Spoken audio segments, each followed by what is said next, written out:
Then I share my screen.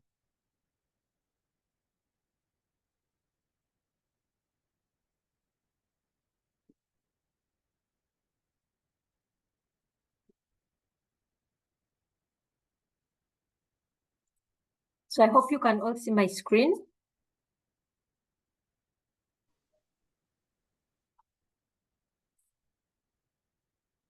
Okay. Hello? Yes, doctor, we can see the screen. Okay, that's good. So let us begin.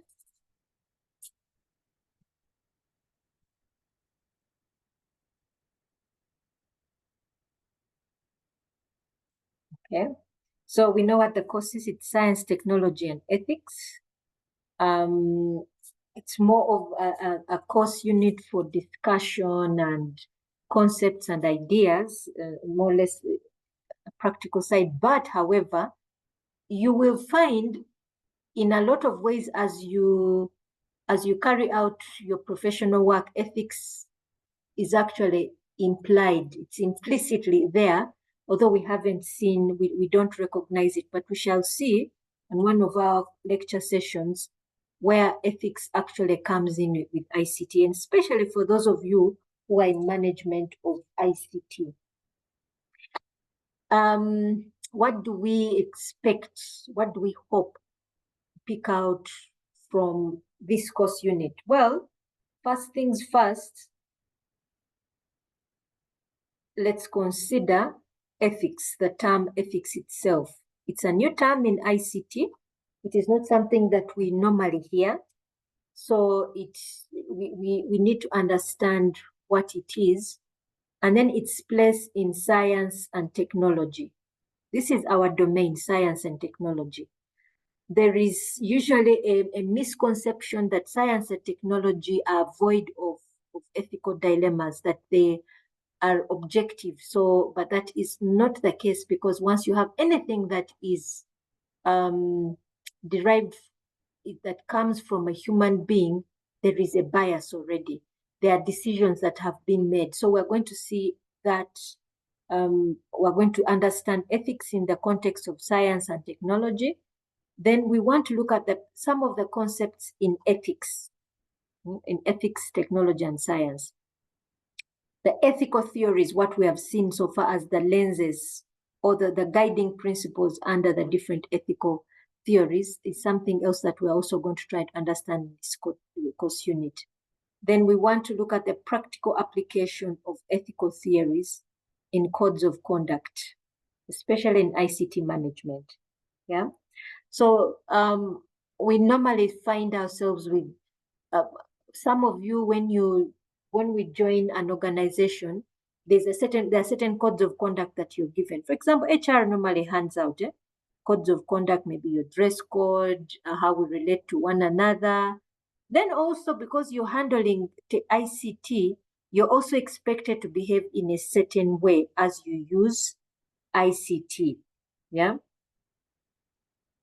So this is one of the key things that we are also going to look at, that practical application of the ethical theories. So let us begin with science, technology, and ethics. Where do they intersect? Yeah. So we have the different domains of science on one side and technology on the other, and ethics on the other. And we see in the intersection area where it says society and individuals. Science deals with a community. So does technology. It's dealing with people. First of all, science emanates from people, from individuals and communities. For example, if we look at the science behind, for instance, COVID, when we had the COVID-19 pandemic, we had individuals, there were, well, the actual origin of where COVID started from is unclear. Did it start from a lab? Did it start from certain species of animals? Where did it begin from? Well, as it was also being studied, it also began to spread. Still, people were involved. Now, in its control and management, still people were involved. It was scientific in nature, but still people were involved. In coming up with a vaccine, people were involved. So all of these issues, you see that the society and individuals are very much part and parcel of any decision that is being made. Technology was being used as COVID-19 was being fought. Again, this technology did not act on its own. And this is where the ethical element comes in. Okay, so let's look at the different domains individually. What is science? This is not a new subject to you. You've seen it before. You've seen its definitions.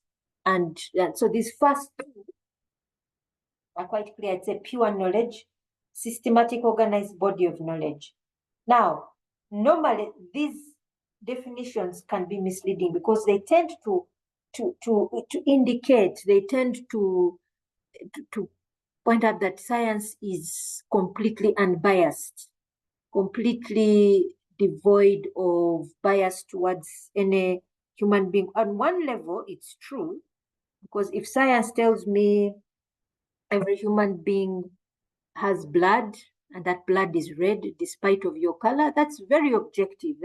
It then clearly demonstrates we're all human despite of your origin, your gender, your character. We are all human. We all have blood. We all have hearts. We all have lungs.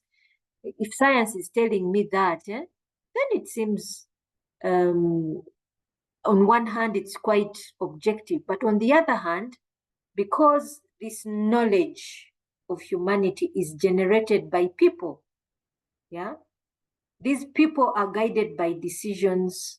They make decisions and actions. And as human beings, when we make decisions, there's always an underlying issue that drives you. I may make a decision based on my tribe. I may make a decision based on my religion. I may make a decision based on my gender. I could be a scientist that is female and I have a bias towards or rather have a bias towards the opposite gender. I may want to prove, I may have had maybe a background of mistrust towards the male gender. So as I'm carrying out my research, my intention may be to prove that females are much stronger than males. I don't know if it is this, I think it is in this class when I was teaching you ethics, I told a story of a gentleman who was doing his research and he wanted to prove, his objective was to prove that civilization began from Africa. And I remember the panelists were telling him that this research is going to be viewed as biased because one, you're a black man, and obviously a black man from the US where there's extreme antagonism between races, specifically between white and black. So automatically, yes, you'll be considered biased because you desperately want to prove that blacks are the big source of civilization, so you can make yourself feel good. So as much as its research is considered scientific, the agents who generate this knowledge are not are automatically biased. Automatically, they are biased. So it becomes illogical to think science is unbiased or is unrelated to value, as we want to point out here. Yes, on one hand, science can be very objective, but because it is generated by human beings, or it is even applied by human beings, it is important to understand that ethics comes in. An ethical element needs to be given to those scientists who do apply, so that they may make moral decisions as they apply science. So what is technology? So technology is basically a product of science. So you're applying scientific knowledge for practical purposes. If you look at the definitions of technology, they will say a technology is there to solve a problem. It is a body of scientific knowledge applied to solve social problems or contextual problems. So where there is need for a solution to be developed. So again, if we look at our IT field, we apply technology to solve organizational problems, society problems, and sector problems, and so on and so forth. You will develop, let's say, applications that will be used, let's say, in maternal health care. You may apply technology to help doctors to carry out diagnosis. You may apply technology to help individuals do better shopping online, maybe make better choices, or better access to maybe a better bargain or something like that. All of these are technologies being applied. Okay, so on the outside, it looks very cut and dry. It looks it seems like there is nothing. Then why should we be talking about ethics? Now, again, we come back to the fact that it is individuals, it is people who are generating these technologies, and it is individuals who are using these technologies. I'll give you an example. There were some responses given. They were trying to use AI to support mental health care, and one user put in what he or she felt at that moment, and the AI system recognized that this person was depressed, and then gave him or her the solution that you should kill yourself. Okay, now that's already an ethical dilemma. This computer system, it does not recognize, is not human like us. If I look at you as a human being, if I'm looking at you face to face and I see your pain, automatically as human beings, we have the urge for the other person to feel better. Unless maybe you're angry with somebody and don't like the person, but we naturally have this urge to solve your friend's problem, to comfort them, to give them, which an AI system, no matter how much information you may give them, will not have that empathy. So you already see an ethical dilemma coming in. Or let us say a system is helping you shop better, but in the process is collecting information about you that you're not even aware of. Yeah, is picking up information and storing it. Yeah, we know already.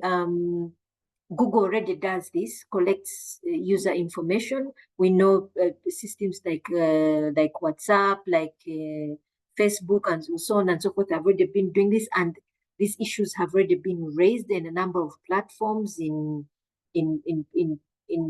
parliamentary bodies, and so on and so forth, discussing the ethical dilemmas behind this of technologies picking up your information under the guise of giving you better IT services, a better experience online. But in the process, these technologies pick up private information, and sometimes this private information is sold to organizations. So all these ethical dilemmas that exist. So we already see from technology and science, we already do have ethical dilemmas. So then we ask ourselves, what then is ethics? Yeah, what then is ethics? We start with the very basic, some of the basic questions which guide us on what ethics is. We ask ourselves, what makes an act morally right or wrong? So an act is made by a person, yeah? An action is made by a person. Of course, we have other, let's look at other entities that exist with us on Earth. For example, here at home, we have a dog. The dog being in rural areas, of course, it's very, very helpful in terms of security. Then we went ahead and decided to bring a cat, 2 cats actually, because the cats are helping, because we're in a farm, and so we have a problem of rats. So the cats, as we all know, help to fight rats. So at first we were keeping these 2 separate. So, but one day the cats escaped from the room where we're keeping them, and the dog ate, or rather killed, one of the cats. Now, can we judge the dog for being immoral? Was that act? Of course, we wanted the cats. We wanted the cats that they had a job to play. They had but can we then judge the dog for being ethical? No, a dog is not, the animals are not the same as us. So when we're talking about the acts, we're talking about the human being, the person, a human being like me. I have an act, the acts that I carry out as a human being. So what makes my act morally right or wrong? So my act is my conduct, my behavior, how I carry myself, in both professionally, let's say as a lecturer, as a farmer here, as a person who is managing an estate. So there's that part of me, that professional part of me. Then there is also as a sibling, I'm a sister to certain people. I'm an auntie to certain individuals, and so on and so forth. So what is it that makes my act morally right or wrong? Okay. Then there is also the person themselves. What makes a person good or bad? What makes a person or something good or bad? So the value that we place in a person. What is it that makes me good or bad? What is it that makes a place good or bad? How do we judge? How do we make that judgment? So we have the first question, which is talking about conduct, and the next one, which is talking about value. Two things, conduct and value. The value we place in a thing or a person, and then also the conduct that we have. How do we make judgment to that? So those first two questions are theoretical in nature. Those first two questions. Then we have a third question. How do we draw the correct conclusion about what we ought to do or what kind of person we ought to be? Okay? How do we draw the correct conclusion? How do we make that correct conclusion that this is the person I should be, and this is the act I should carry out? Now, this is the practical question. This is the ethical question.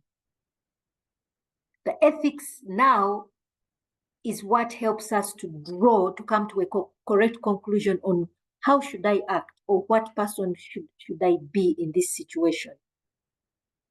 Now that we've covered those three domains, before I move further, do we have any question or comment? Are there any thoughts that come to mind?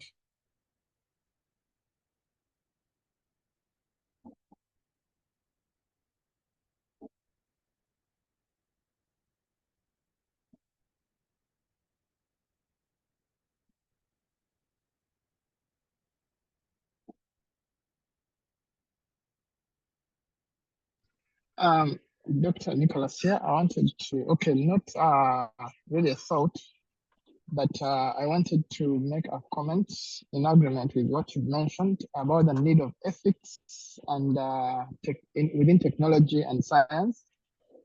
I noticed one time, as an example, I was looking for a certain gadget on Jumia, and I looked for it from multiple suppliers on Jumia, and looked for multiple brands and their prices. Then I failed to choose, so I stopped. Okay. And then around 5 minutes later, I get called by one of the Jumia people that we have seen you struggling to look for something, but I didn't ask you guys. Like, I didn't ask them. I didn't ask you to call me. It felt like someone was actually watching what I'm doing. And yes, fine.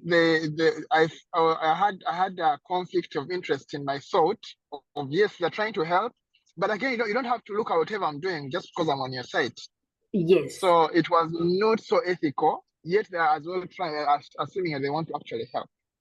Yes, and so, that is Nicholas. That's a very good example. That's normally what they refer to as intrusive marketing, where a user, where the marketing strategy is so intrusive that they really want to make a sale, that they don't care how much further they may go to intrude into your private space.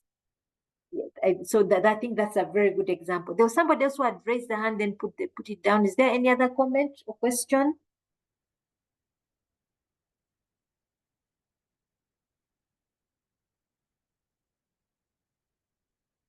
If no, let's continue. So what are characteristics of ethical issues? Now here we have, it's a very interesting, this is where things get very interesting, especially when we get into very controversial topics. So usually ethical issues, we find they are normally characterized by moral disagreements. Yeah, they are moral disagreements. So now let's look at, for example, what Nicholas gave us, where he was looking for something, and these people were observing, the Jumia people observing his actions, and they went ahead and not only observed, but they went ahead and made a call without him asking them or telling them that he wanted them to invade his, because that's basically an invasion of your private space. That's one side. But then also another person will argue that, you know what, this is Jumia it's business. They have a right to do whatever they can to make a sale. Yeah. And we do have those people who make those arguments. I actually remember a situation here in the tea sector. In the tea sector we have here where I am right now in Kenjojo Kabarole, we're in the tea sector. So we have a number of players in the tea sector. You have the farmer who is the outgrower. You have the factories. Then you have the market. The market includes, there are different kinds of market. You have the local, those who buy tea from within the Ugandan local market. You have the Mombasa market. You have markets which are direct. For example, Congo normally wants to come and purchase and then goes to sell it. They go to sell in Congo, the Congo market direct. Then you have other direct markets like Dubai and so on and so forth. So you have those different players. Now, at the local level, within the district level, at the district level where you have the farmer, then you have the factories.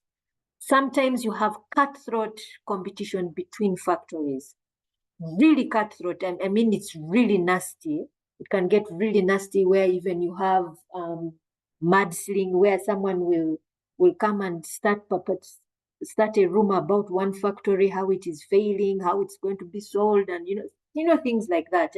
So I remember one time, one of the big players on government came and publicly made a decision to shame one of the factory owners, how he had been one of the people who had failed some of these factories. And of course, he had been very aggressive and very ruthless.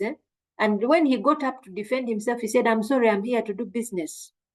He was no matter how ruthless he was, when he was unapologetic, "I'm here to do business." So they are all those people with that put it quote unquote ethical, where they say the end justifies the means. I don't care who I hurt along the process, as long as I succeed. So in the ethical, where you have ethical issues, you can have disparate points of view. Yeah. So and it's often, these moral issues are often controversial and open-ended, and they are open-ended in the sense where it's not possible to say this person is completely wrong or this person is completely right. It now comes down to the ethical value that an organization or an individual or society, what they perceive to be right. For example, this gentleman I'm talking about, it is his stand that he must do whatever it takes to survive, even if it means crushing the other person. And then I've also seen other business players who simply stand up and say that, you know what, the market is enough for all of us. The farmers are enough as long as we apply fertilizer, what the farmers can produce is enough for all of us. We don't need to fight amongst ourselves. So you see there, I've seen two very different business ethical lenses.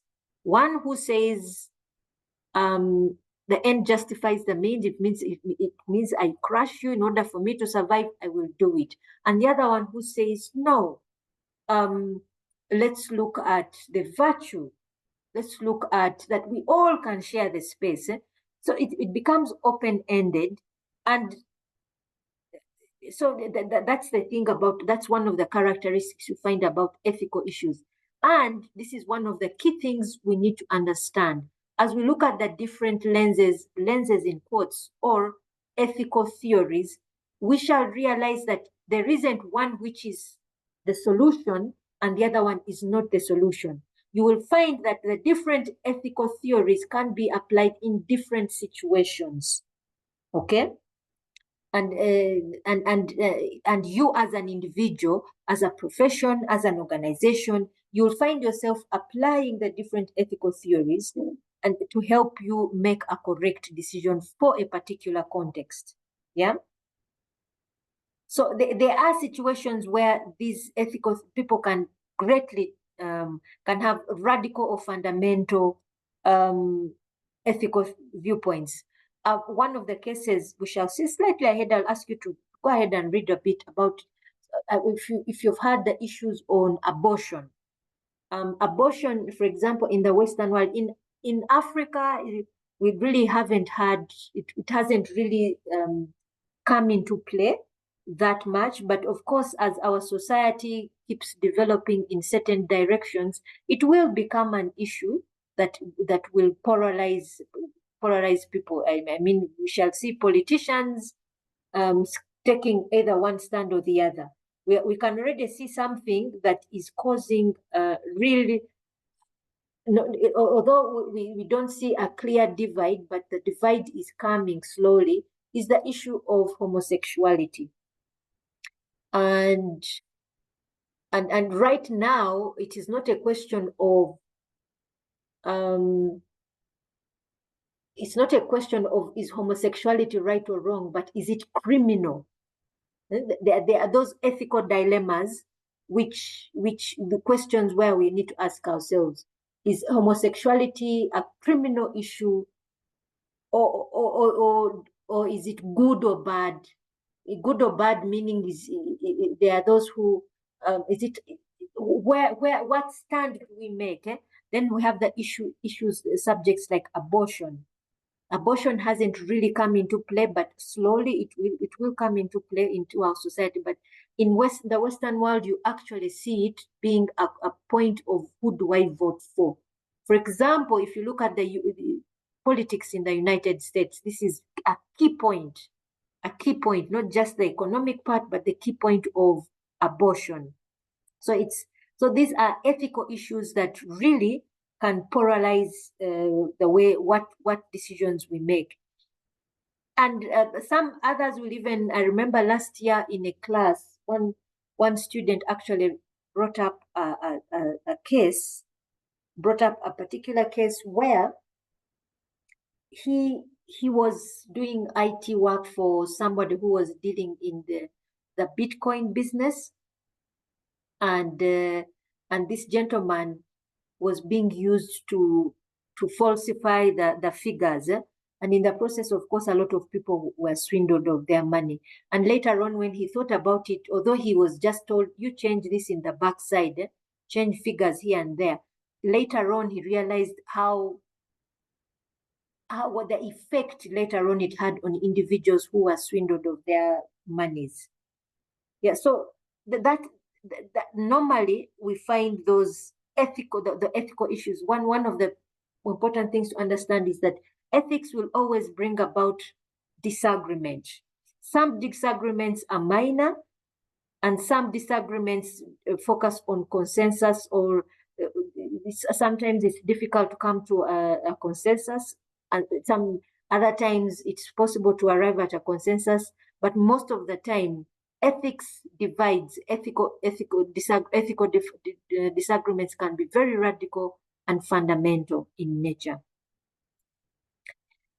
So we'll look at moral theories. Now we shall look at moral theories one by one, but let's understand what moral theories are. So one, it is a set of moral principles. You've already seen, when you looked at the lenses, you've seen some of the principles, but not in detail. We shall look at the different theories in detail. So it's a set of moral principles. So these moral principles basically guide that if a situation consists of A, B, C, D, then we should take an action that avoids X, Y, and Z. Something like that. So these principles basically help us to answer the questions 1 and 2. Remember the questions of 1 and 2, which looked at conduct and value. Yeah. How do I decide that this act I carry out as an individual, as a company, as an organization, or as a department, how do I consider this act morally right? And then how do I make a decision that this person or this something, this organization is good? What is their value? What is the value of this individual? What is the value of this organization? Now, these things are they are extremely important, somebody's ethical values. Now, one of the things I want also to make clear, ethical values don't necessarily mean you are a good or holy person. Yeah, ethical values are not the same. Like we said, everybody has ethical values. Like I gave you the example of the businessman this side in the tea sector who says, for him, he's a businessman. His objective is to make profit. And to make profit, if it means crushing the other individual, those are his ethical values. And then you have others who say, no, the space is enough for all of us. We can compete fairly. We can compete without me crushing my competitor. Again, it doesn't. We shouldn't look at it in terms of faith, for example, in terms of religion, and because some people will say, as long as I'm ethical, I don't need religion. No, this is not the same thing. This is these are moral acts that these are guidelines for us as professionals.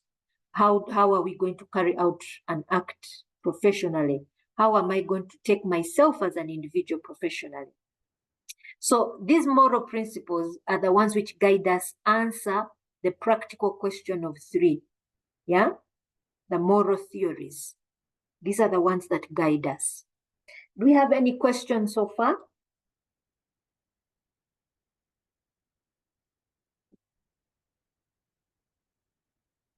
Do you have any question or comment?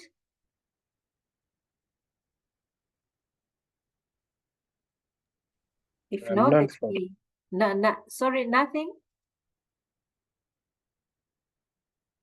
Okay. And let's move on. Now,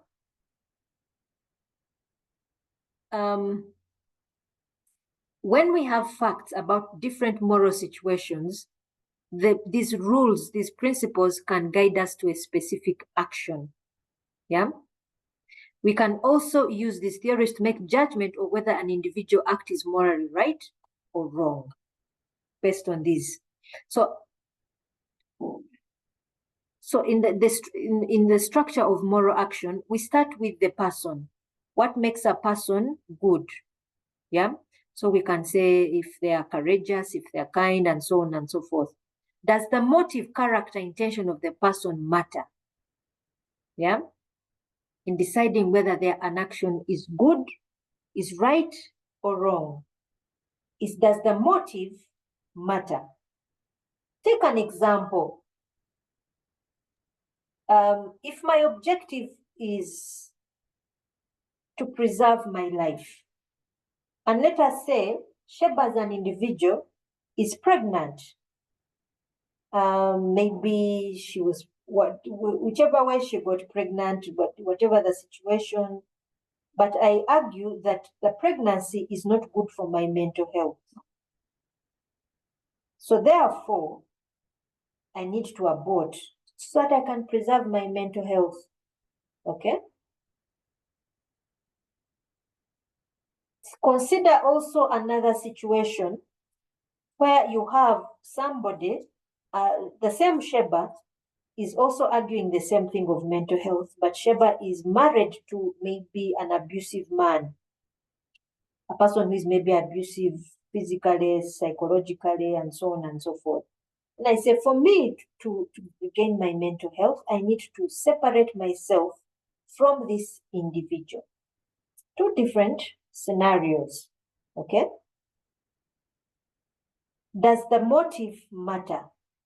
Both cases, it's for the sake of my mental health.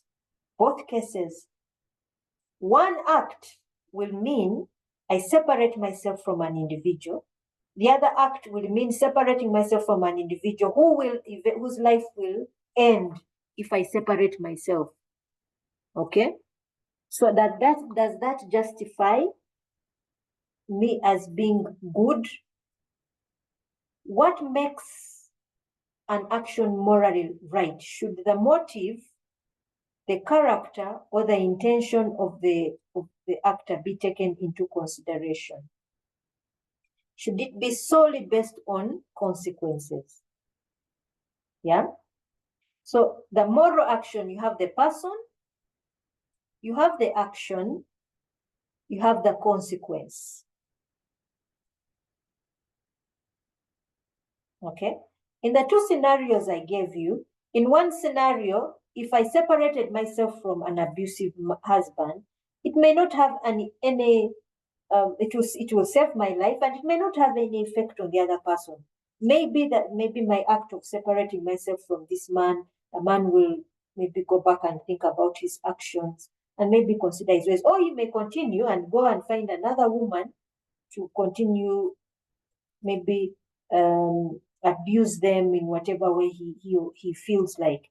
The other one means that yes, I can save my mental health, but I would end the life of a human being in the womb.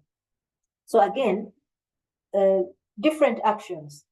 If I was to bring this into the IT world, okay, bring this into the IT world, we had the different scenarios we had with Mary, who wanted to purchase, who had the opportunity of getting proprietary software, and then and she had the ethical dilemma of, okay, I can actually get this something pirated, which will not cost me anything. So this question, this question has actually been a moral question for Africa for some good time. That should the Western world, Microsoft specifically, impose heavy licensing fees on Africa, yet Africa cannot afford. Okay, I remember when I first joined UMU in 2004. That ethical dilemma had come up. UMU, as a university, wanted to purchase a university license for Microsoft, and they found out at that time, I don't know what the situation is now, at that time they found out that the license was so expensive and was 10 times more expensive than a university in Europe. And they said specifically, because Africa is poor, they charge them something like that. I remember what the reason, but they were charging heavily. So at that time, that was the time UMU decided to use open source software in its computer labs, because they considered it more morally upright. The university considered it more morally upright because you can't afford the Microsoft license, so go ahead and use open source. So arguments began to come up, especially by those who are supporting open source, that it was unethical for Microsoft to charge licensing fees to poor countries, and yet it's now considered a right.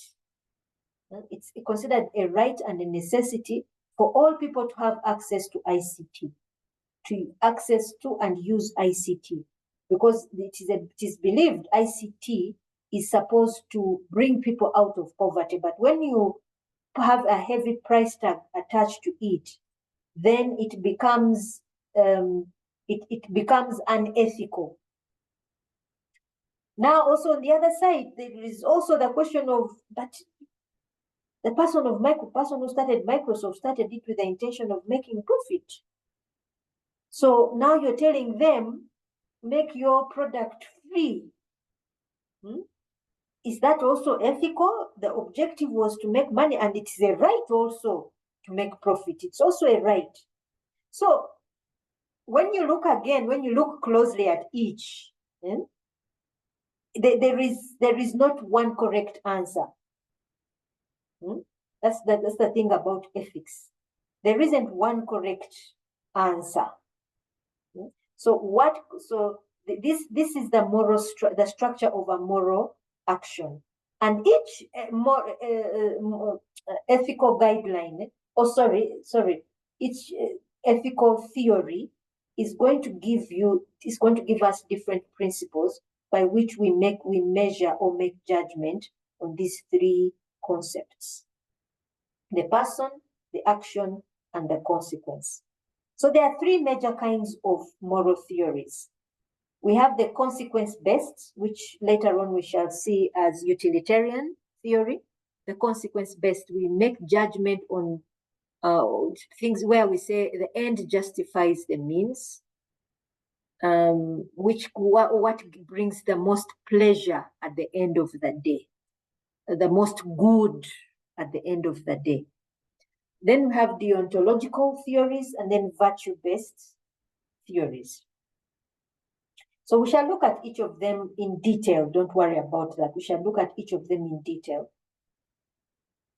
And now another major concept we want to run away from is to have a belief that we have applied ethics. No, we don't have such a term doesn't actually exist, because for us to say we have applied ethics means that you have a top-down approach, which doesn't exist in ethics. We always go on a case-by-case basis. There is no such thing as a top-down approach to any ethical dilemma, and everything must be looked at case-by-case basis. Although me being a Catholic, these two are not the best, but again, they also make very interesting cases to discuss on ethical dilemmas. On the subject of abortion, there are many questions that arise. What if a woman has been raped and she didn't ask for this pregnancy? Why are we forcing her to give birth to this baby? On the subject of euthanasia, there are people who argue out that there are people who are under so much suffering that it's actually ethical to end their lives. Now, there's also a major question on that. Who makes a judgment that this suffering is extreme? Who makes that judgment? A case happened recently in the Netherlands, where a 29-year-old woman, very healthy, physically healthy, no, she didn't have a terminal illness, but she argued out that she suffered from anxiety and depression, and her life was not of value.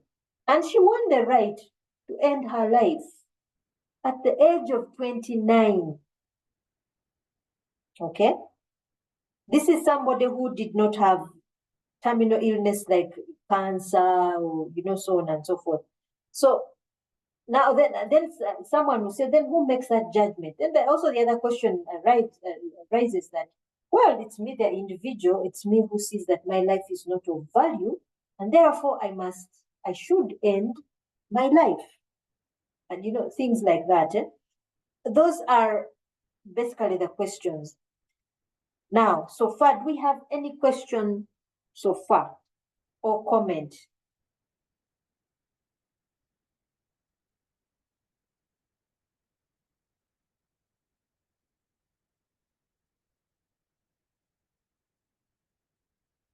Do you have any question or comment so far?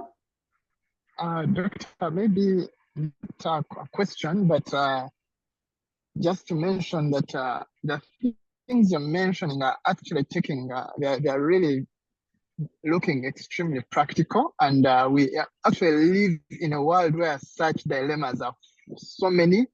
Mm-hmm. Who decides what? Basically, it's just a very good course we're having right now. We're just following. Thank you for that.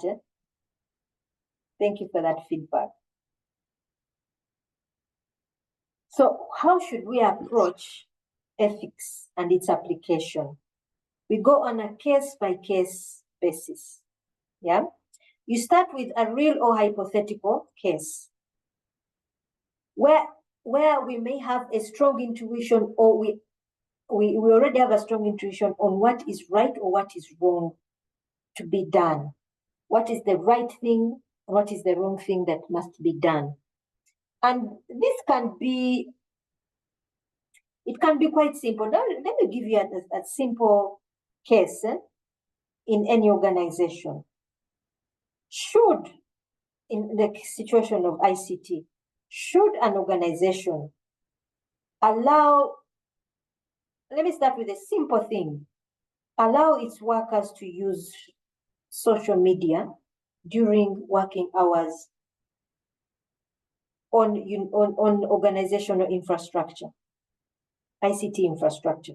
Should organizations allow people to use their social media? That is, it's a real case because all of us, for example, now I am working, but I have my smartphone nearby me. I have WhatsApp, I can decide to check as I teach you. You yourselves, where you are, you can be doing something else as I speak. I'm working right now, it's a teaching, I'm actually working, I'm giving you a service. Maybe for your case, because you're done receiving, you may have the right to not to listen. But also there's also a part on my side where there's an obligation for you to listen as I teach. It's an obligation because you don't expect a human being to prepare lecture slides, prepare themselves, and then come and nobody listens to them. That is also another ethical dilemma. Imagine at your workplace, should you allow someone access maybe their Facebook as they're at work, access their WhatsApp, and so on and so forth? Should you allow it? Should that be allowed? Some organizations go as far as blocking social media during working hours, during the normal working hours. Okay. Nicholas has a hand raised, and also we have a comment so somewhere Olivia says no, we should not allow. So Nicholas, let's hear you. Okay, I have two perspectives on this. You see, we've got to accept that social media has become a part of us. That's number one. Yes. And that the organization is not something independent of people. An organization is made of people that are in an era of technology. So on this other side, the organization is actually paying you for time to be able to use beneficially for the organization. Yes. However, the organization is being run by people who have life elsewhere as well. Yes. They are not robots. So there must be a certain balance. Okay, number one, people who block social media, who have the right or who have the key to close or open it on the organization, also use it. Yes. Okay, and they are part of social media. And even the bosses that have made this instruction are also on social media. You see, so there must be a certain balance strike into actual understanding before I say no, or please block it off or don't block it. There must be a bit of a balance and understanding that we are actually part of a certain bigger world, a part of the organization. Yes. So the organization can now think or place something like, okay, we have office time. where we can allow you people to, okay, we have office time that is not actually busy, let me say lunch hour, where we can open up the portal, the proxies, and allow social media traffic to come in. So let me say from midday to 2 p.m. However, from 8 to midday, and then from 2 to 4, we are actually blocked off for office work. So there must be certain balance. Yes. That is my submission. Yeah, thank you, Nicholas. There must be a balance. And in some cases, you find social media is also being used to actually carry out work. There are WhatsApp groups maybe where someone can post a question, maybe they have an issue, and colleagues take that chance. And like Nicholas says, there are situations, these are human beings. So take an example, if I know my sister is in a meeting, but I need to send her a quick question. So I send it on WhatsApp, and then when she has time, she may not be able to take a call, but she can decide to respond to me. So the question is, like Nicholas says, we think of a balance. So that for him would be his action, where he says, let's think of a balance.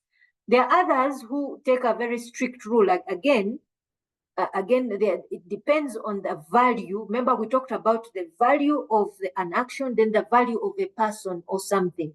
There are some organizations which are strictly profit-oriented. Strictly profit-oriented. And this person doesn't want to see anything outside of that. Okay? Anything outside. And they focus on that only. I'll just give you an example. Like here again, something I'll come to Walter later. There was within the factories that we have here, we have factories that are run by Indians. And as we all know, Indians are really business oriented. And for them, as long as the tea market is constantly crashing, they will keep cutting prices until for the outgrower. They're asking you, the outgrower, the farmer, to bring leaves, but almost next to nothing. Then there are other factories which are farmer owned. Those which are farmer owned are really focused on the farmer, and they will strive to keep the price a little bit above market price, just to ensure that the farmer has something. Yeah. So you see that there the decisions that are carried out different. Walter, so even in this situation, there are those organizations which will say, I don't want my internet to be wasted on anything, only work. And they'll go ahead and block some of these things. So Walter, you have a comment or question?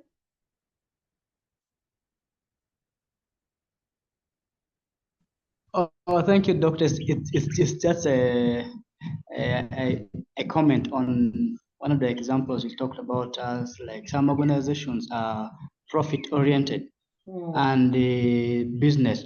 Basically, I will give an example. I worked for one Chinese company for 4 months, but I realized something different in that company.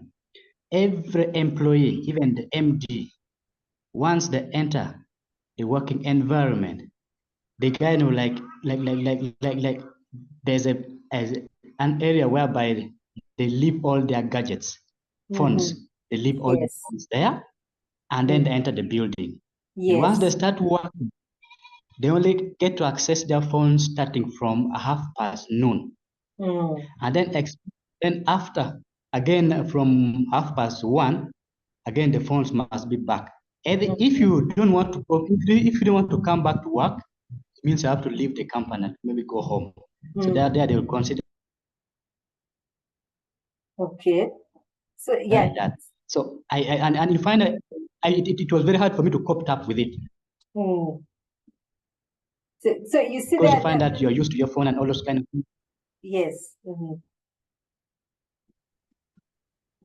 thank you, Walter. I think Walter has given us a different perspective. So again, there is no such thing as one size fits all in ethics. An organization has its ethical values, has its values, and then says this is our objective and this is how we must look at things. Take time and look at Thompson and Marcus's arguments on abortion. for and against abortion. These are also some of the different perspectives that you will see arising out of how ethics is applied in different cases. Now, we do have anti-theory approach, where there are cases which have their own voice.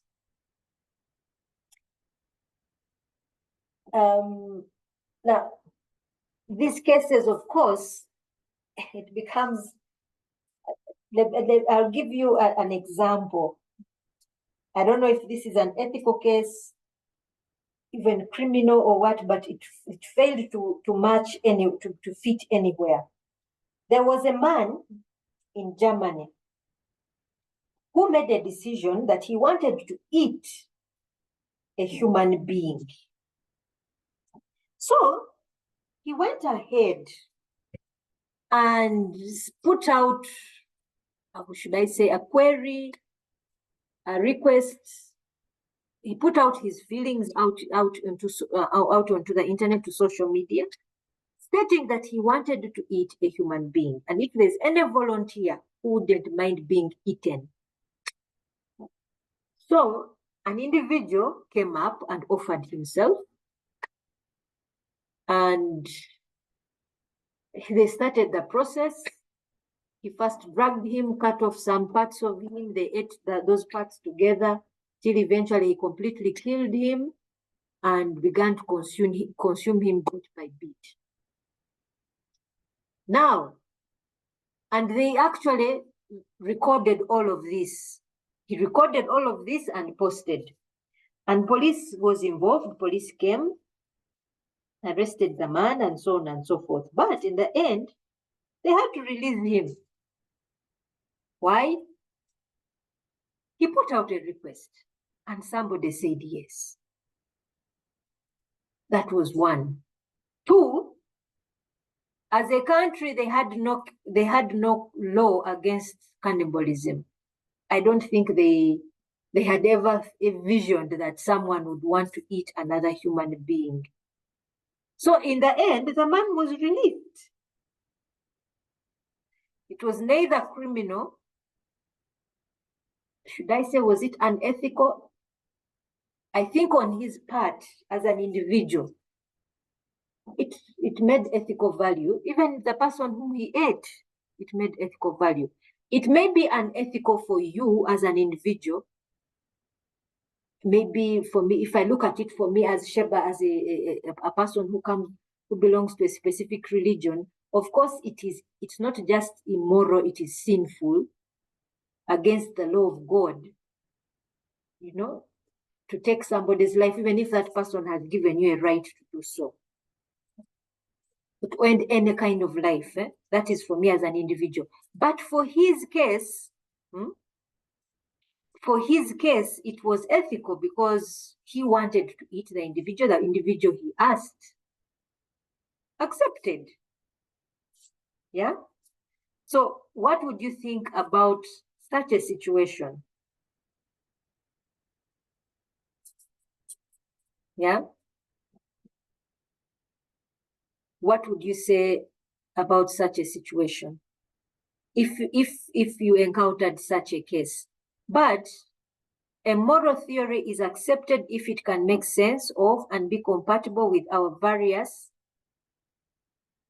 intuitive and appealing beliefs or ideas.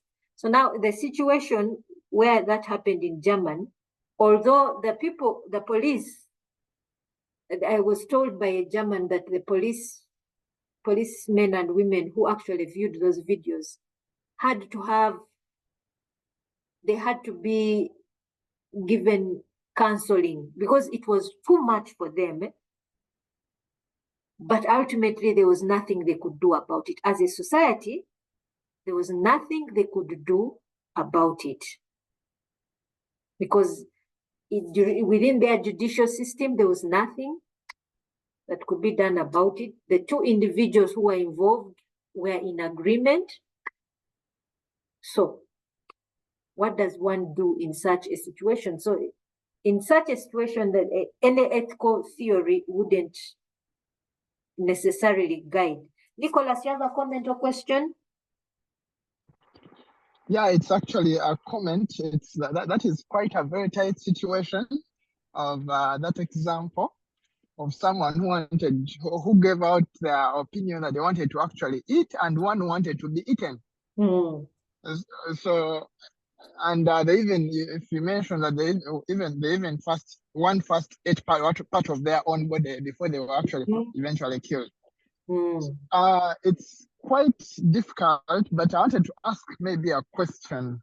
In this situation, does something become unethical after a law has been put in place, or is something deemed not right due to our beliefs? It's a bit of a now. It makes ethics seem like it's standing alone on its own, because there's the reading I saw that says that ethics is not religion. Ethics is not, our culture of beliefs. So basically, it now leaves. Okay, so that was a surprising incident or scenario. Yes. But at what point does actually where does ethics anchor itself? Because if it's not part of anything, then where is it anchoring itself? This is where mob justice starts. If that person was in Uganda, you would have beaten him to death. Yes, exactly. We don't know whether he's wrong or he's right, but here we don't know. It's a mix-up. Where is ethics holding itself? Okay, in this situation? Nicholas, you pose a very, very good question. Where does ethics anchor itself? It's not religion. It's not the law. So where exactly does it? It's not the law itself. Now, a law can emerge out of an ethical, out of an ethical theory. Yeah? A law can emerge out of ethical theories, or that is possible. Take an example. Democracy. The laws of democracy are hinged on utilitarianism. Where the majority fall is what we take. Yeah. Then there are some ethical theories, like, for example, if you look at the virtue theory lends itself or emerges from religious beliefs like Christianity, Islam, and so on and so forth. So it emerges from there, but not necessarily attached to any of them. So then when you have deontology, deontology is almost law-like, but it's not law itself. But it's one of the things that really resembles the law, but it's not necessarily the law. Now, then it begs the question, then who will follow it? Because it's not hinged on anything, who will follow it? Remember we looked at the three questions, the first two questions, which looked at how do I make a judgment whether an act is morally right? An act is carried out by a person. So an act may be carried out by a person or by an organization, yeah, an institution. So how does an institution make its moral decisions? For example, Jumia made the decision to monitor the activity of their users, their customers online. They made that moral decision. Why did they make it? To help make sales. Why make sales? To make profit. Okay? And they have a right to do that, because everyone has a right, and a business has a right to make it. Every business comes into being to make profit. So they have made those decisions. But in the process, they do carry out intrusive acts. Okay? They do carry out intrusive acts. Like, for example, you recognize when they called you, that was an intrusive act on your part as an individual. It was an intrusive act. But for the salesperson on the other side, their objective is to make money. Why? Because I will not get paid if the Jumia doesn't make a sale. Okay? So that is an organization which has taken a moral stand, that we are willing to make money, even when we go a little bit intrusive marketing, when we end up having intrusive marketing. They are willing to do that. So that is an act which has been made either by an individual or an organization. Then the other question is, how do we judge as a person or something as good? Again, so the ethics is not attached to a religion or a law, but it's attached to a person or an organization or a department. Yeah, it's attached to, because it is the individuals within an organization that are going to make a decision on how they carry out things, how they do things, how they do anything. Walter gave us an example how when he worked with a Chinese company, how their value on work ethics, their value on work ethics. Put aside your personal gadgets, which may distract you from the organizational processes. Put them aside and focus on those. You have other organizations. For example, I have been engaged with Palliative Care Association in Uganda. So it's called PICAO. So palliative care is primarily, if you look into healthcare, we have preventative, where we have healthcare which is trying to prevent certain diseases. For example, try to prevent malaria by sleeping under mosquito nets. We try to prevent diseases like diabetes by our lifestyle and things like that. Then we have curative, where you have malaria, you go for treatment. You have cancer, you go for treatment. That is curative. Then we have palliative. So palliative is normally what is referred to as end of life care. So trying to make somebody's life as comfortable as possible to relieve pain. Now, in that organization, the minute you start, the day starts. I used to go for meetings there, and I would be there by 9. And by 9 a.m., they all first sit and they have a Bible verse reading. And that is how they approach all their clients, okay? With faith. And that faith, I remember there was one of the ladies, they would have a Bible reading, but one of the ladies was called Fatima, and she was even putting on a hijab, but she would participate. So I think for them, it was faith that was leading them on how do they interact, how do they look at all their clients who were usually the terminally sick. Yeah, how do they approach them? So you saw that faith, that was their ethical framework, their ethical view, that they look at each of their patients with compassion and so on and so forth, guiding them. Even when you look at things that guide them, relieving someone of their pain, helping them approach death well. For example, if you are Muslim, they would encourage you, talk to your religious leader. If you're Christian, who is your pastor, and so on and so forth. So they would guide you on how you'd end your life.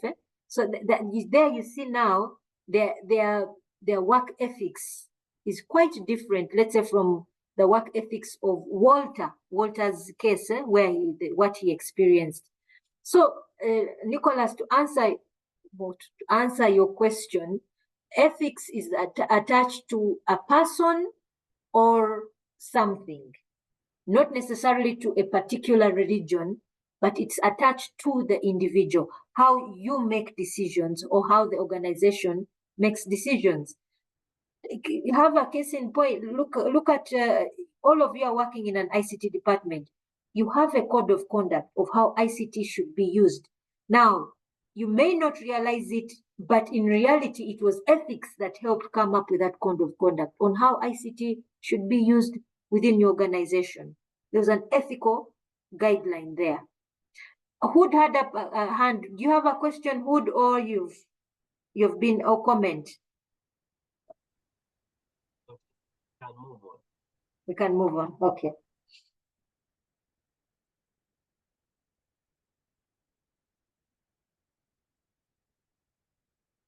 Again, here for the case of anti-theory, I think we've discussed this where there's no theory that can meet the criteria of a particular case, like the case in point that we had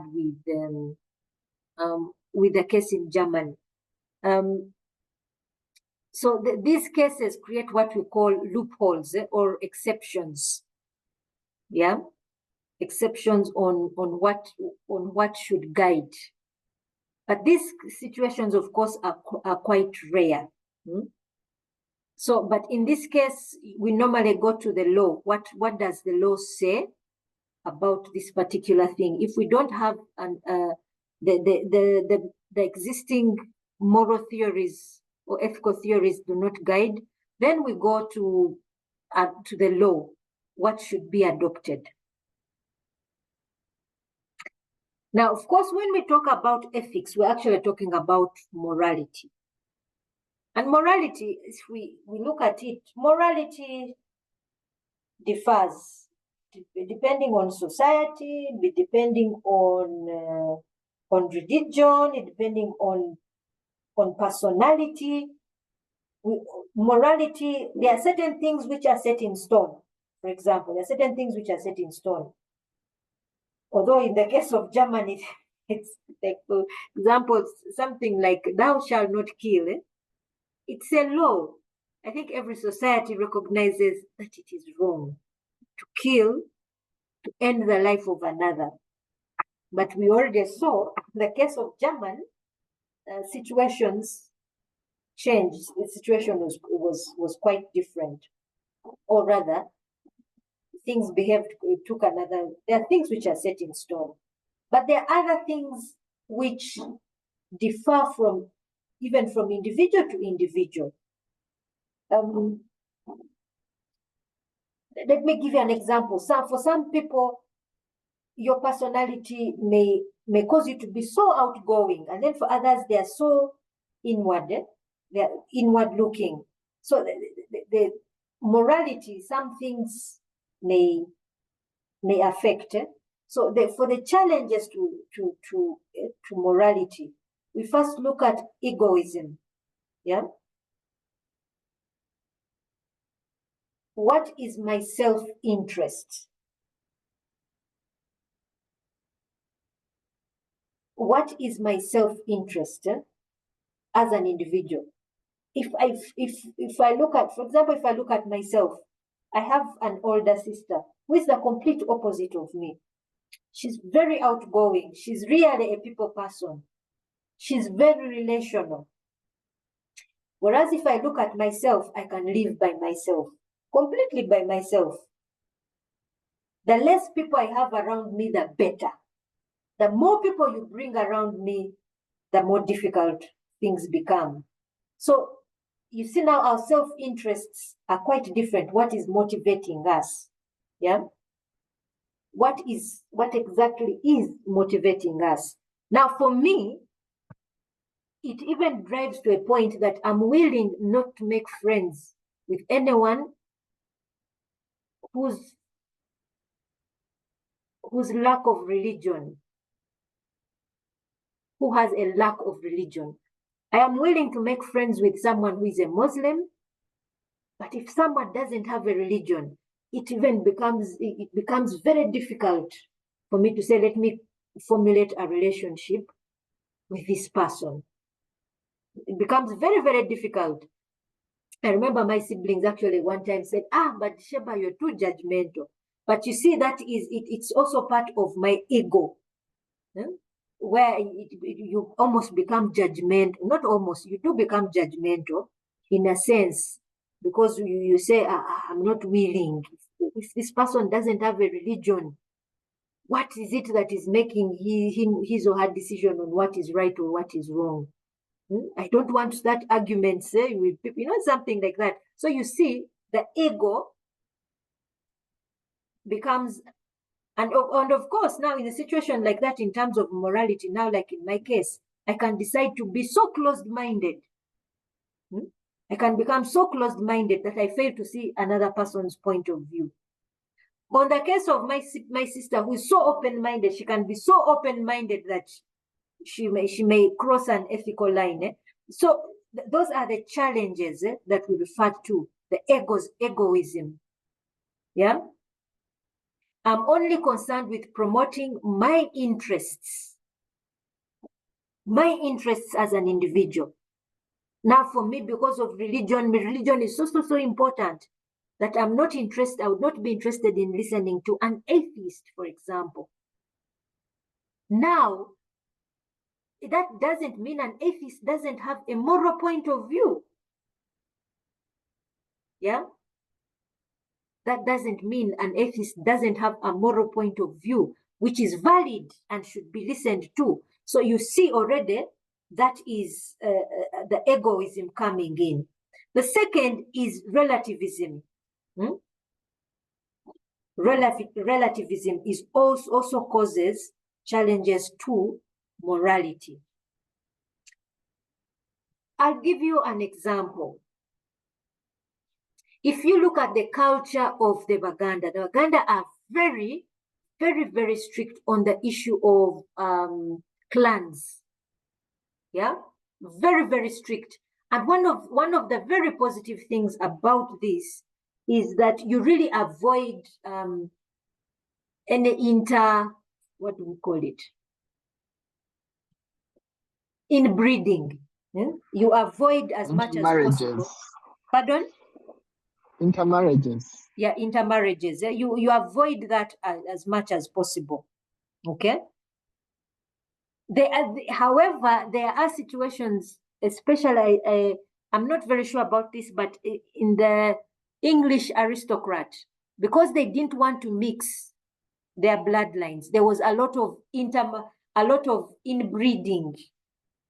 Yeah, they ended up with a lot of inbreeding, and we all know what that causes. There are certain diseases that come out, or certain hereditary that continue within a lineage because you're not going out of your bloodlines. So that already you see some cultural differences. Now, because of those cultural differences, you find in some of those religions, you marrying your cousin is considered normal. You know, it's considered it is okay. But now that is a little bit on the other side. Let us look at even some of the more taboo subjects.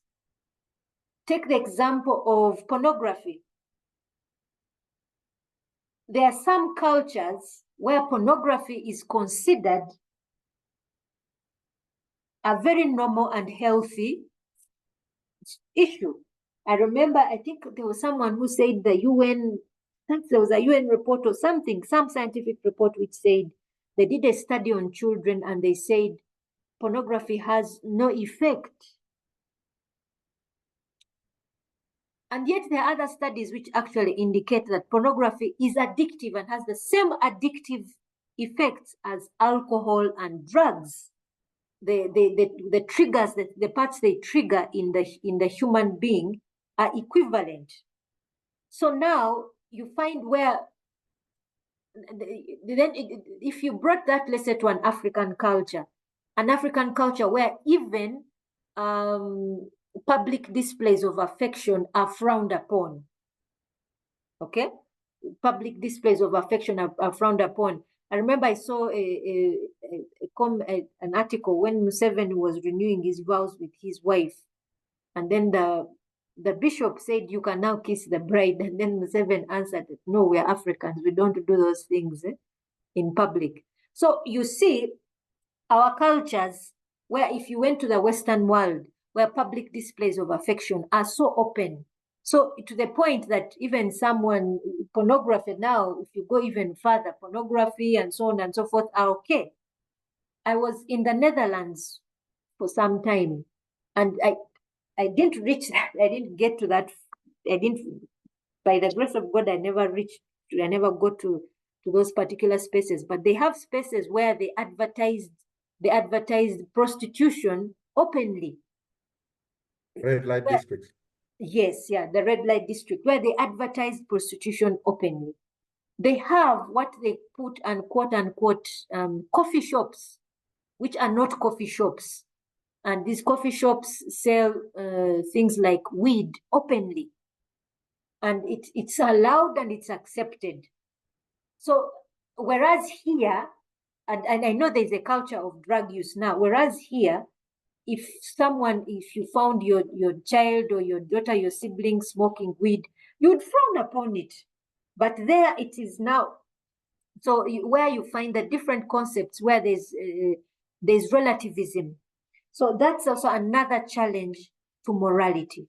So now, to go back even to Nicholas's point of ethics, which is stroke morality, it becomes difficult to tie an ethical thought of action to even a culture, because cultures differ. Cultures differ.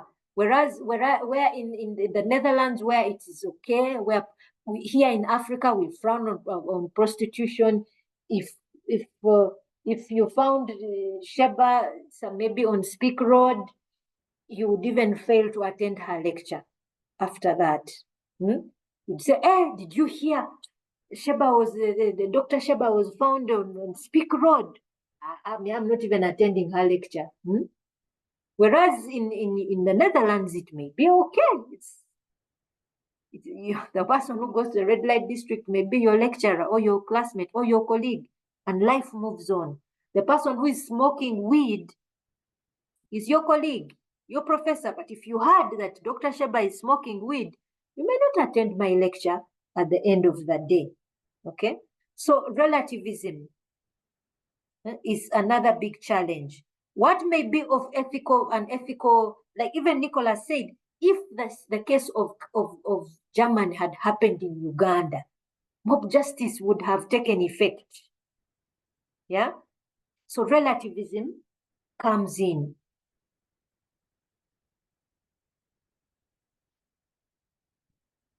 Moral skepticism. Why should I be moral? Why should I be moral? Why should I carry out this act? Why should I, if it's benefiting me, even if it hurts somebody else? Yeah, you have those situations. Why should I be moral? Why should I care about the effects of my actions as long as it benefits me? So that's the thing about ethics. If you break and if you are not ethical, you may not end up in jail because of it. You may end up, maybe society may ostracize you, but you say, who cares? If I'm smoking my weed in my house, who cares about what everyone else thinks about me? Yeah. So that moral skepticism. Why should I be bothered about this? Things like that. I'm not harming anyone. If I'm watching porn, it's me and me alone. If it's me who is getting the addiction, it's my problem, not the rest of the world.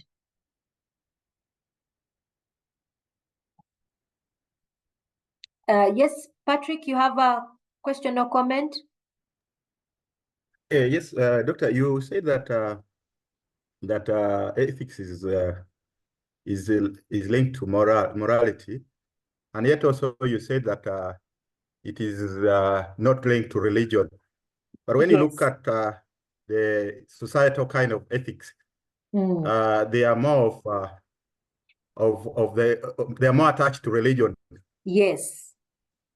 Yes, that is what I see. Most of the societal kind of what is considered right or wrong, they tend to go by what is in the religion, the different religions.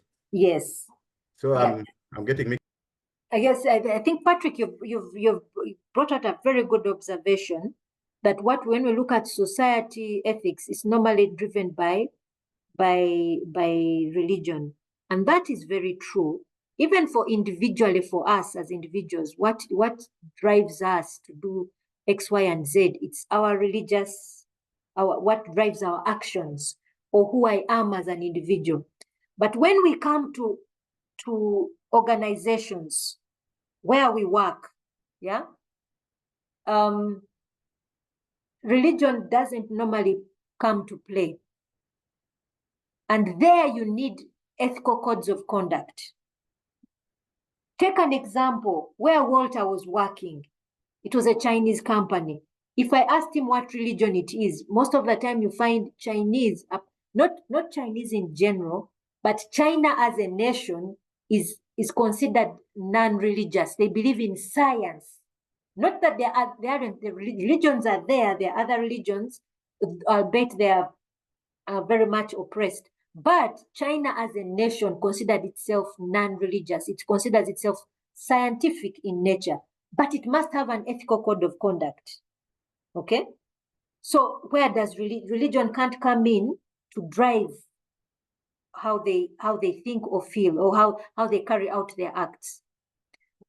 Any organization that you go to. Let me also just give you an example of UMU as an institution. It's a Catholic-founded university. It's very Catholic in nature. But, however, as an organization, it is not, it has individuals who are not necessarily tied to a religion. You even have Catholics who are not tied to the Catholic faith. Okay? So I remember there were situations actually like at UMU, where when there was the issue, and I'm sure, I don't know, I'm not there now, but the issue of drug use and alcoholism was so high. I remember there was a time there were many cases of girls getting pregnant and so on and so forth. And the parents were saying, but you are a Catholic institution, you should be stopping this. And the university was saying, yes, we're a Catholic institution, but we do not force our religious beliefs down the students. So these are adults. Yeah, they need to make decisions for themselves. What the university can do is bring up an ethical code of conduct, okay, and bring up certain rules and guidelines. You've come here to learn. You should attend X number of lectures. If you miss, then you don't have the right to sit your exam. If you have not passed with this pass mark, you do not have the right to sit for this exam. So that is a guideline. They are not stopping you from going to the bar. But if you as an individual make the decision to go to the bar instead of attending a class or do an assignment, you automatically lead yourself to failure. Okay? That is the university enforcing a principle, but not using religion. So as an organization, it must have certain codes of conduct that guide it, but not necessarily tied to religion. Also look at the individual places where you work. Yeah, the individual places where you work. It's not religion that is guiding them, but you have corporate codes of conduct. So where do these moral codes of conduct, for example, how you should dress, okay? How you should dress, how you should speak to one another, how you should speak to each other, how you should speak to the client, and where the respect is drawn. So let me just give you an example. The case that Nicholas gave of Jumia. One organization might say, no, we should leave our clients private. We should not view what they're doing as they shop. Another organization says, no, we are here to help that person close a sale, buy something. You know, they say there was I remember someone said that there are some shops in India, you may enter in just to browse, but they will make sure you buy something.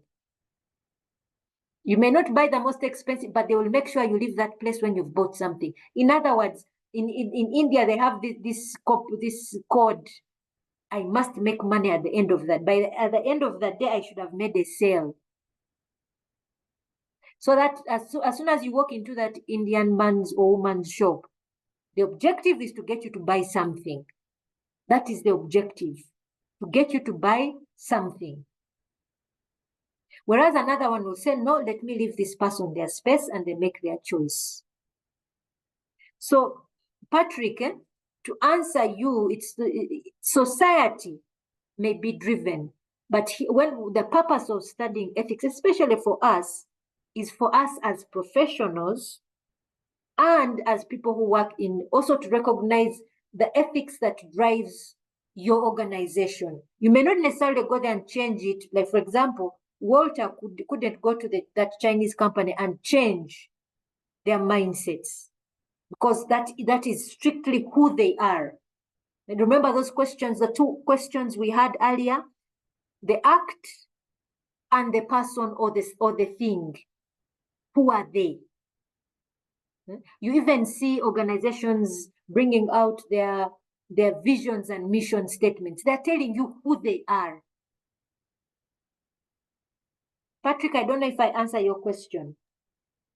Yeah, clearly, very clearly. Okay. Thank you. Thank you.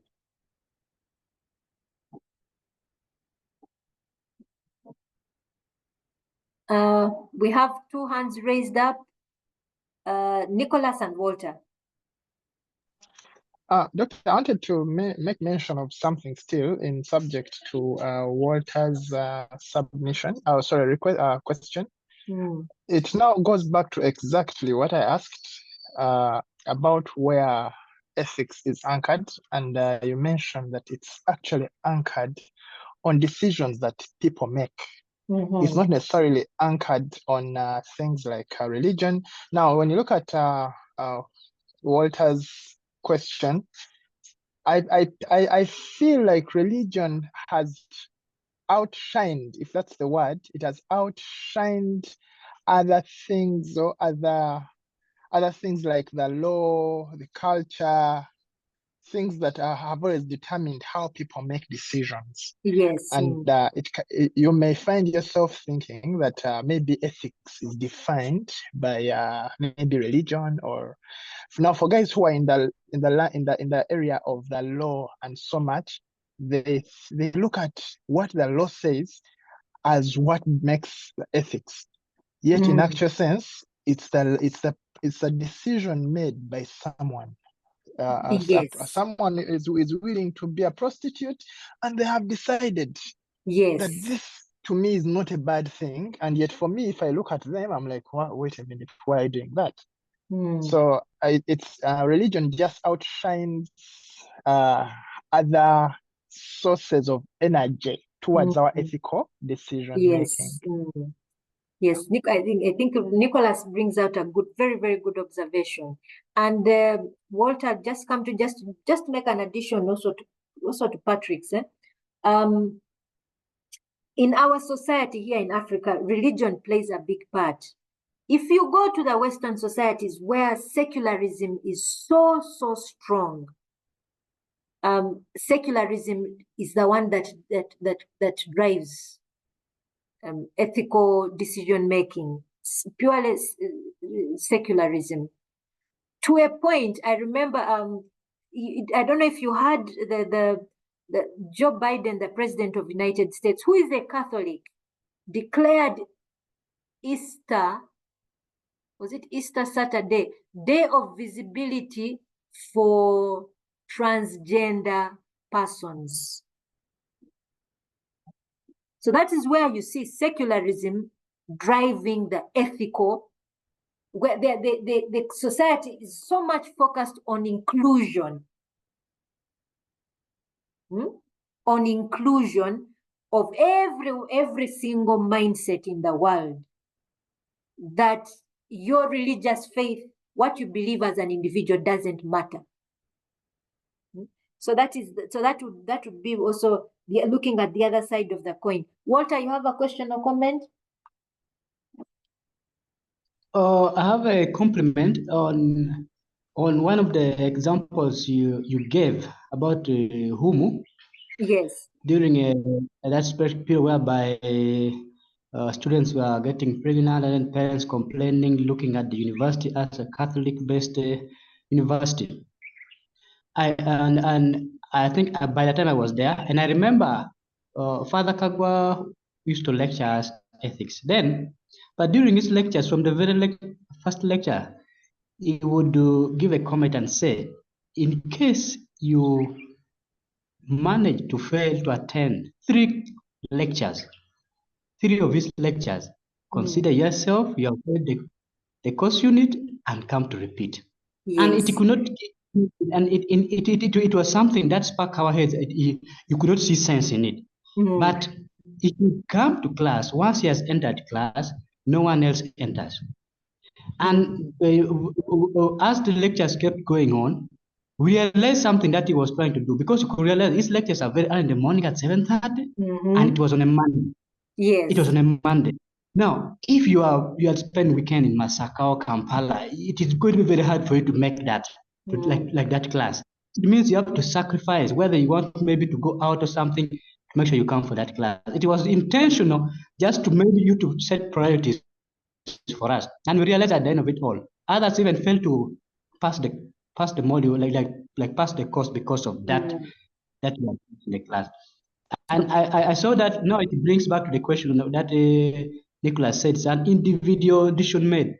You decide, I'm going to do this, and then it's okay with you. But then also you have to put on to what does the community say, or like because you are part of a community or a family or something, like to other people, and like social responsibility. How does your child or something looks at you doing that?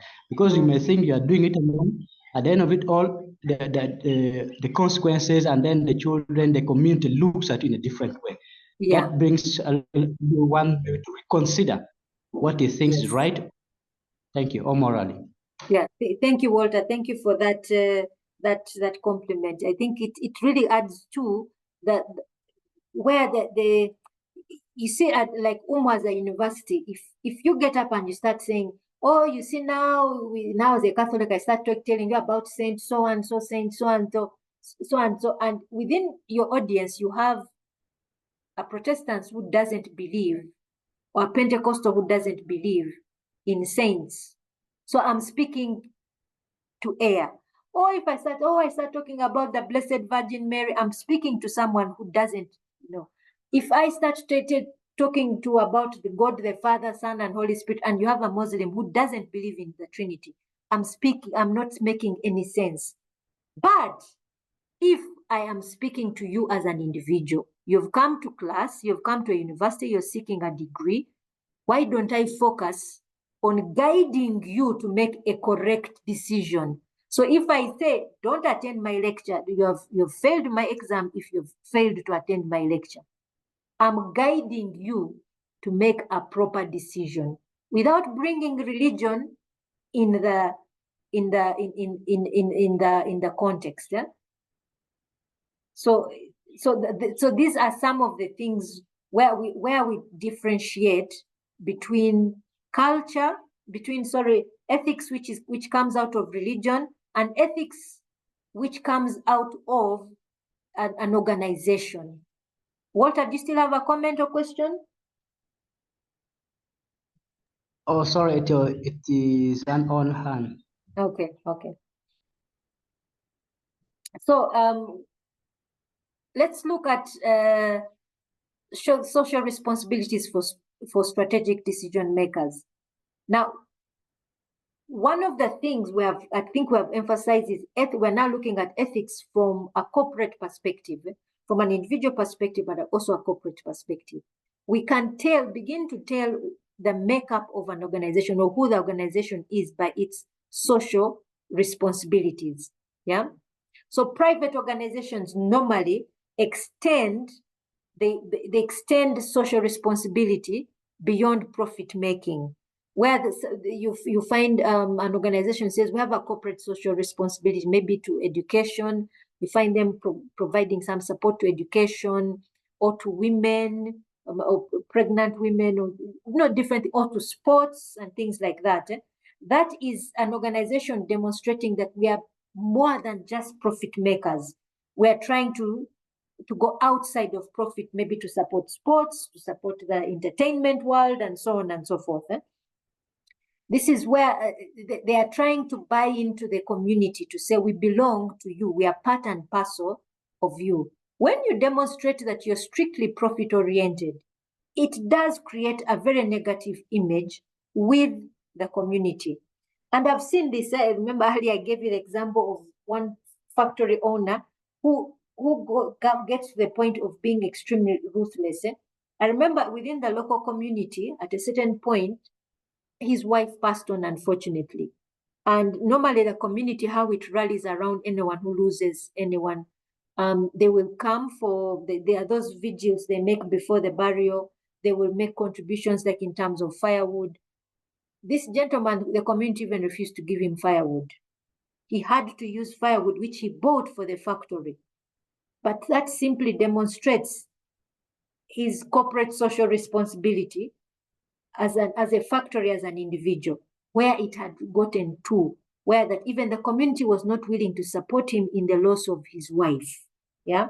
So normally organizations, private organizations try to improve their image by making these contributions, and these are part and parcel of the ethical part of your organization, because you are trying to you are trying to show who you are as an organization. For example, MTN is big on sports. Yeah, it's very big on sports. It makes a number of contributions in the field of sports. MultiChoice, which is a part of MTN, has made a big contribution to the entertainment world. Yeah.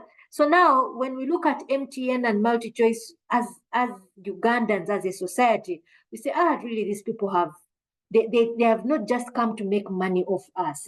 And it gives you an endearment towards them, because you're seeing the person or the organization, the value. Yeah. So ethics in its sense, yes, it does have the guidance of making a good decision, but it also defines who the something is. Remember those two questions, going back to them, who the something is. You as an individual, you can also be viewed in terms of who you are as a person. Many people will make judgment of you is maybe this person is always on time, he does his or her work on time. Or if they're given a task to do something, they always do it. And that already speaks of your ethical code of conduct. Not just you as being competent, as a competent individual, but also you as an individual. You may be able to do something, but you say, I procrastinate, I'll focus on things that are more important to me. So even the social responsibility, it demonstrates what is of value to the organization, who you are.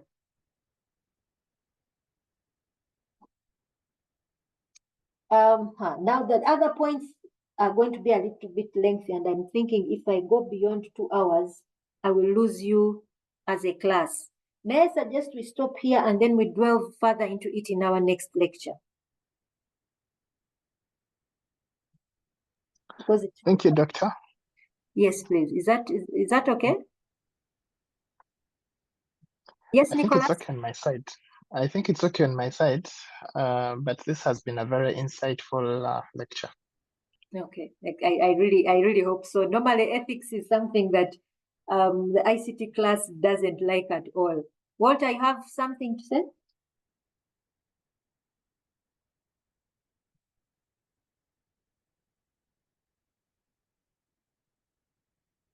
Let me check. Evelyn says yes, it is okay. So I'm going to assume that's the thoughts of everyone in the class. So I'm first going to stop here.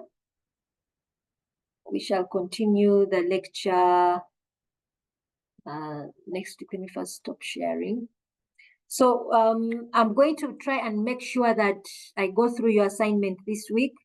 I have many other assignments, but I'm going to try and make sure I go through it so that I give you feedback by next week, and also keep tying it in with our discussions, what we have been doing. So I thank you for listening. I don't know if there's anyone who has a question or comment before we close off.